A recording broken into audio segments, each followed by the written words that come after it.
I know where I'm going. I've seen it in my future. I know what my destiny is, and it's to be the biggest star in the whole of MMA.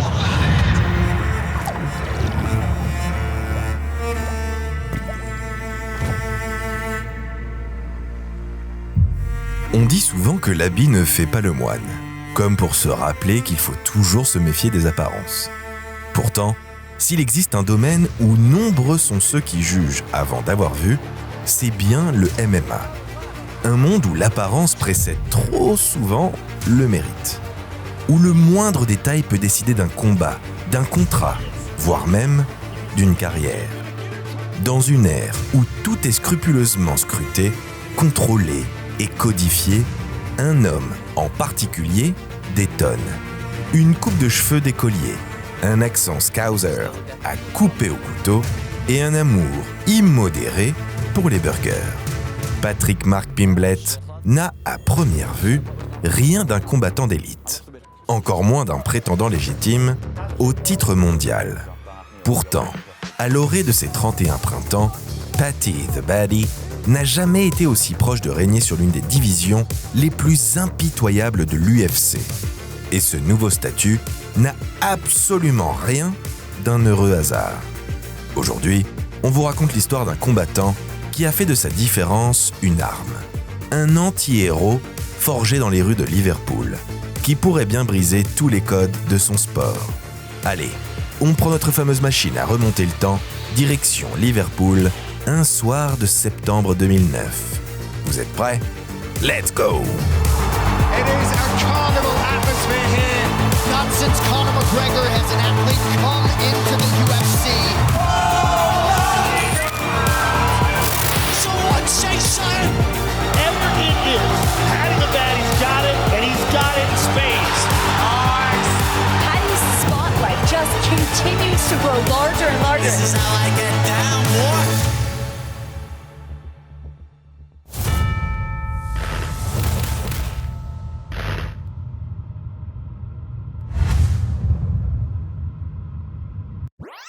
Juste avant de plonger dans l'histoire de Paddy the Baddy, petit détour par notre sponsor du jour, Unibet.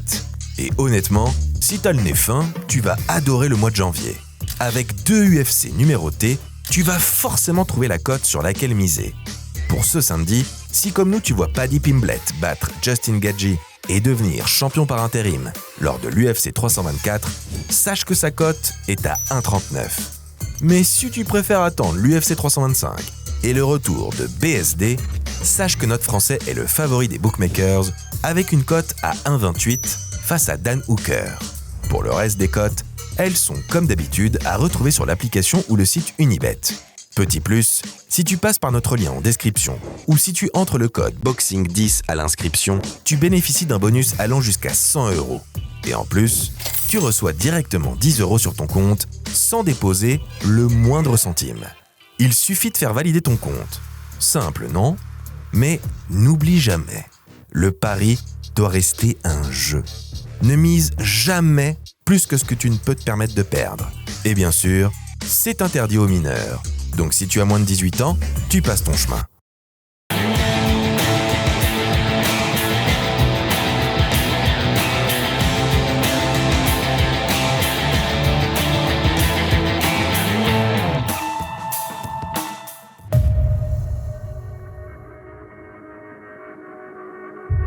Il est 5h du matin à Huyton, dans la banlieue ouvrière de Liverpool. Les rues sont vides, calmes. Un léger bruit vient cependant briser ce silence de cathédrale. Un bruit de basket s'affaissant l'une après l'autre sur le bitume. Dans ce quartier de la Merseyside, un gamin de 15 ans court dans la nuit. Il vient de passer une partie de celle-ci scotché devant un combat de gladiateurs.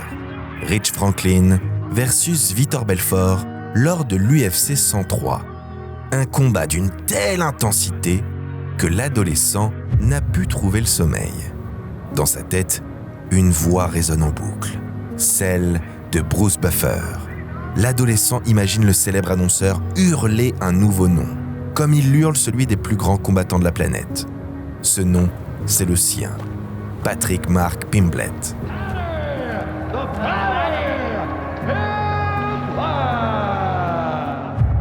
Dès lors, plus rien ne sera jamais pareil. Pour Patrick, combattre devient une obsession. Seulement quelques jours plus tard, le Scouser pousse les portes d'un gym, le Next Generation MMA, et ne les refermera plus jamais. L'Anglais s'entraîne 4 fois par semaine et ne jure plus que par son sport. Il est doué, déterminé et très prometteur. 2 ans et demi durant lesquels Paddy grimpe les échelons à vitesse grand V. Il n'a que 17 ans, l'âge où la plupart des gamins préparent leurs examens, lorsqu'il signe son premier contrat professionnel. What's your name? Paddy Pimblett. Okay, do you have a fight nickname? My coach calls me Paddy the Paddy. Ses 3 premiers combats sont terrifiants. Le natif de Liverpool signe 3 succès, tous dans le premier round. Au cumulé, Pimblett dépasse à peine les 4 minutes dans la cage. Une performance prodigieuse. À peine majeur, Paddy fait déjà parler de lui dans tout le royaume. Le Cage Warrior ne tarde pas à venir le chercher. La plus grande organisation britannique de combat, l'une des antichambres de l'UFC, celle où Conor McGregor s'est fait un nom, l'orga où tous les espoirs britanniques passent avant de sauter dans le grand bain. Paddy signe et règne sur le circuit UK comme personne avant lui. Pendant près de 10 ans, Pimblett assoit une domination quasi totale. L'Anglais dispute pas moins de 14 combats, un record absolu. Champion poids-plume en 2016, il devient la référence du vieux continent. Il faut tout de même attendre septembre 2021 pour le voir débarquer dans l'élite. La faute à quelques couacs et à des propositions financières trop faibles de la part de l'UFC. Qu'importe, désormais le Britannique est là, prêt à tout prendre. I was still a child fighting men. And I know for a fact if I would have come into the UFC at that time, I probably would have got ragdolled by men. Where I was a very small fighter. I wasn't big at all. And I had a lot of holes in my game, a lot of things that I needed to work on.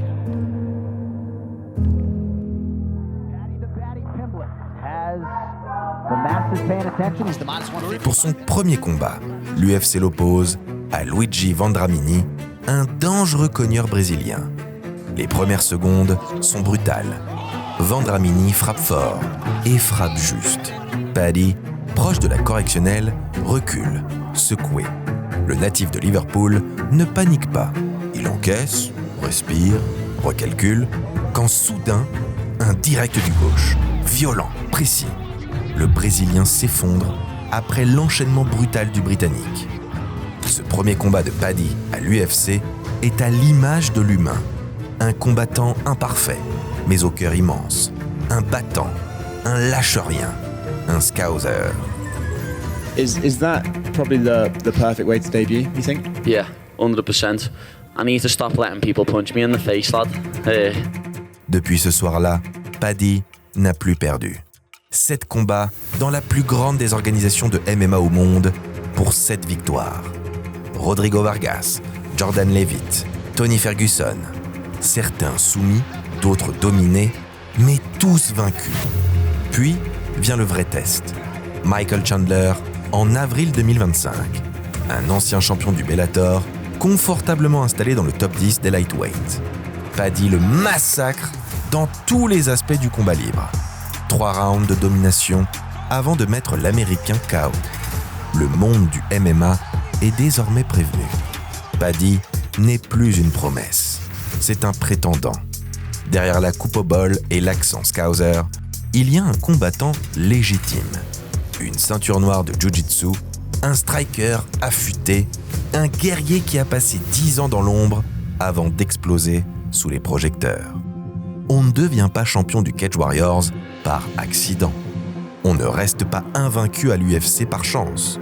Pour cela, il faut une rage particulière, une fierté qui ne s'apprend pas, une différence revendiquée. Pour comprendre Paddy, il faut retourner là où tout a commencé, dans les rues de Huyton, dans cette ville qui ne ressemble à aucune autre. À Liverpool, là où l'on apprend d'abord à se battre pour exister, puis pour gagner dans l'octogone.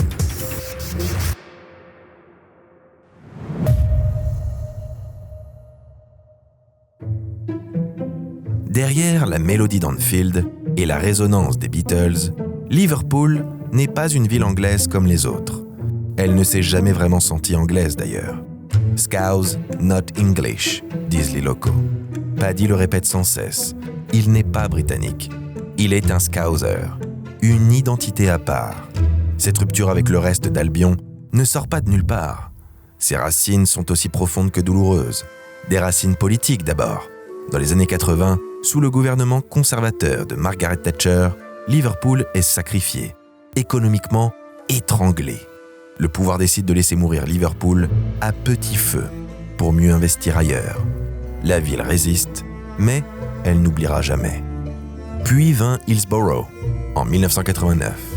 97 supporters des Reds meurent écrasés à Sheffield lors de la demi-finale de la Coupe d'Angleterre. Une tragédie qui aurait dû susciter compassion et enquête. Au lieu de ça, les fans sont tenus pour responsables. Les tabloïds les salissent, la police ment et le gouvernement, lui, cache la vérité.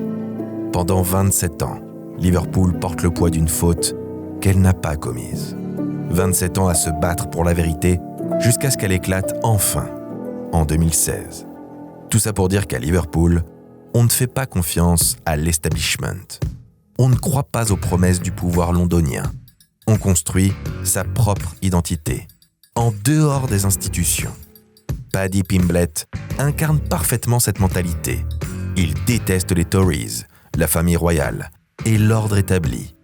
En juillet 2022, lors d'une conférence de presse avant l'UFC Fight Night 208, il s'en prend même directement à Rishi Sunak, futur Premier ministre anglais.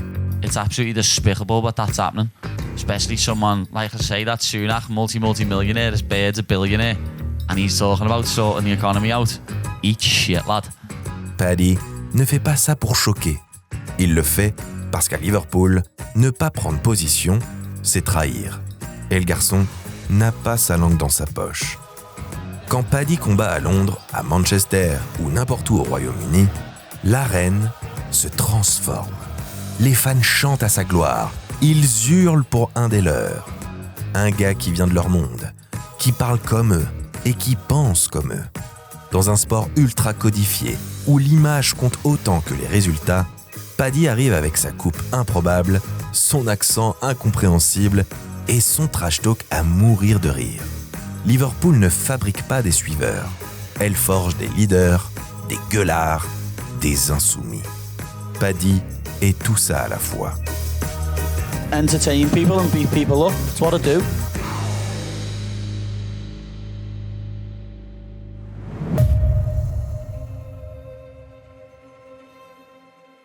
Liverpool a toujours été une ville de combattants.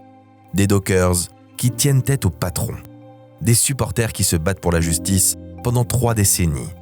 Des musiciens qui changent le monde. Paddy s'inscrit dans cette même lignée. Dans le sport moderne, on glorifie souvent l'inverse. Des athlètes sculptés, disciplinés, irréprochables. Ceux qui s'entraînent 6 heures par jour, mangent du poulet brocoli toute l'année et affichent un six-pack même en vacances. Paddy Pimblett n'est rien de tout ça. Que ce soit physiquement ou mentalement, le Scouser est un humain faillible. Hors camp, Paddy peut monter au-delà des 90 kilos. 20 kilos de plus que son poids de combat. Des chiffres qui donnent le vertige. Une semaine après avoir démoli Michael Chandler à l'UFC 314, Paddy ne ressemblait déjà plus à un athlète de haut niveau. On ne se fait pas appeler Fat Paddy par hasard. Le gamin de Huyton détient même des records de wings ingurgités dans un pub de son quartier natal. If Paddy wins, he's gonna try to avoid me. He's not man like Justin. When he faced a real fight, who did he face? Well, he hasn't faced anyone that good yet, like, but he fucked up Michael Chandler better than Charles Oliveira did. Paddy entend les critiques, mais ne les écoute pas. Certains prennent ça pour de la négligence, d'autres pour de la provocation. D'autant que lorsqu'on parle de provoque, The Baddie n'est jamais le dernier à se faire remarquer. Do something, stand up. All you do, you'll do nothing. You'll do nothing, you little fart. Go and sit back down. Sit back down, you little pussy. Puta, you fucking Spanish sausage. You fucking pussy. Mais derrière cette image de clown atypique, Paddy cache une vérité plus sombre. Des troubles alimentaires, une santé mentale fragile et une pression dingue. Et pour cause, le parcours du Brit n'a pas toujours été linéaire. En 2016, après avoir décroché le titre du Cage Warriors, et alors que tout allait pour le mieux, il chute violemment. Cameron Hells, promenade de santé annoncée, le soumet en 30 secondes. Une défaite brutale qui le ramène sur terre et installe le doute dans son esprit. Puis, c'est la blessure, une main fracturée et 18 mois d'arrêt. 1 an et demi à regarder les autres combattre, pendant que lui doit se résigner à rester immobile. Pourtant, c'est en 2022 que le pire arrive. Paddy s'apprête à combattre Jordan Leavitt à l'UFC London. Un événement chez lui, au Royaume-Uni, qui aurait dû s'apparenter à une fête. Seulement voilà, à quelques heures du combat, il reçoit un message. Son ami Ricky vient de se suicider. Ricky, c'était un gars de Liverpool, un scouser qui tentait de s'en sortir, un mate avec qui la vie n'avait pas toujours été tendre, quelqu'un qu'il connaissait bien, très bien, quelqu'un qu'il ne reverra plus jamais. Paddy aurait pu se retirer, personne l'aurait blâmé, mais il décide de combattre malgré tout, et gagne même de manière impressionnante, par soumission lors du 2e round. Après sa victoire, le natif de Liverpool craque complètement au milieu de l'octogone, devant 20 000 personnes et des millions de téléspectateurs. So Ricky, lad, that's for you. But listen, if you're a man and you've got weight on your shoulders and you think the only way you can solve it is by killing yourself, please speak to someone. Speak to anyone. People would rather, I know I'd rather me mate cry on my shoulder than go to his funeral next week. So please, let's get rid of this stigma and men start talking. Paddy ne s'arrête pas là.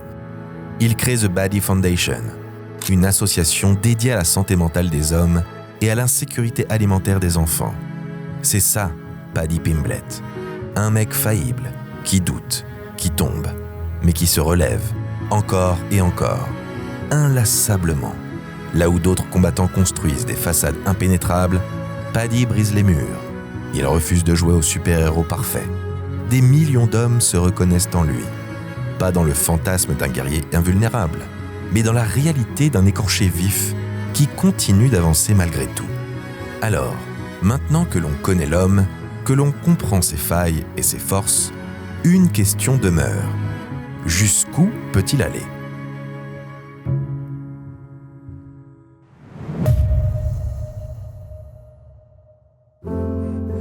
Cinquième du classement lightweight et invaincu à l'UFC, Paddy avance vite, très vite. Mais une question persiste. Est-il suffisamment fort pour devenir champion dans la catégorie la plus impitoyable du monde ? Ses détracteurs en doutent. Ils n'ont pas totalement tort. Déjà, au Cage Warrior, Paddy a manqué le coche à plusieurs reprises. Par 2 fois, lors d'un title fight. Qu'en sera-t-il dans la plus grande organisation du monde ? Ses adversaires à l'UFC d'ailleurs, parlons-en. Qui a-t-il battu exactement ? Un Tony Ferguson sur le déclin ? Michael Chandler ? Un cogneur redoutable, oui, mais un combattant de 39 ans, bien loin de son prime de Bellator. Les autres, des adversaires solides, dangereux, mais personne de l'élite mondiale. Pas de duel contre Arman Tsarukyan, pas de guerre face à Charles Oliveira, pas encore de combat contre Ilia Topuria, le champion, qui a déjà promis de le détruire. À ce niveau-là, tout change. Le rythme, la précision, la sanction. Paddy le sait. Il n'est pas le plus rapide, pas le plus clinique, pas le plus académique. Mais il a autre chose. Une capacité rare à survivre au chaos. Surtout, il progresse. Combat après combat, ajustement après ajustement. Ce Paddy-là n'est plus un simple phénomène médiatique. Il apprend, corrige, mûrit. Le vrai combat désormais, c'est contre lui-même. Contre son corps qui encaisse ses fluctuations de poids dingue depuis des années. Contre l'horloge qui tourne. Contre les camps qui chaque année deviennent plus dures. Les vétérans du MMA le disent tous, ce rythme-là ne pardonne pas. Alors, champion du monde ? Peut-être, peut-être pas. Qu'importe finalement. Certains champions sont oubliés dès qu'ils perdent leur ceinture. Paddy, lui, restera. Parce qu'il est plus qu'un combattant. Il est un symbole. Celui d'une ville, d'une identité, d'une fierté. Avec ou sans ceinture, les Scousers ne l'oublieront jamais. Peut-être que Paddy y arrivera. Peut-être qu'il échouera. Mais une chose est sûre, il le fera à sa manière, avec ses failles, ses cicatrices et sa légendaire coupe au bol.